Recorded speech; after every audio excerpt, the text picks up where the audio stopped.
রাখা হচ্ছে। এ হলো নবীর সবথেকে লাডলি বেটি হযরতে ফাতেমা, এ হলো হযরতে হাসান হুসাইনের মা, এ হলো সবথেকে জান্নাতি রমণী। সেহেতু তুই সাবধান। কবর বলে আমি জানি না নবীর বেটিকে, আমি জানি না হাসান হুসাইনের মাকে, আমি জানি না আলীর বিবিকে, আমি জানি একটাই মাত্র, সেটা হলো আমাল। আমার কাছে আমালই হলো আসল। সেহেতু আমাল যদি থাকে তো অবশ্যই তার জন্য নাজাতের জরিয়া আমার জন্য।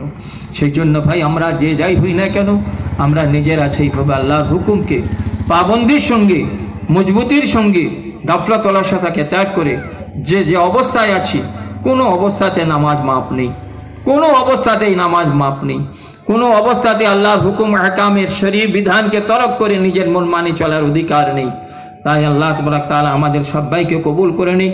এই মোবারক মাজমা, এই বাচ্চারা আজকে সুন্দর যে ফুল ফুটেছে, এই ফুলগুলোকে আমরাও জাগিয়ে রাখতে পারি, তার জন্য আমাদের সচেতন থাকা দরকার।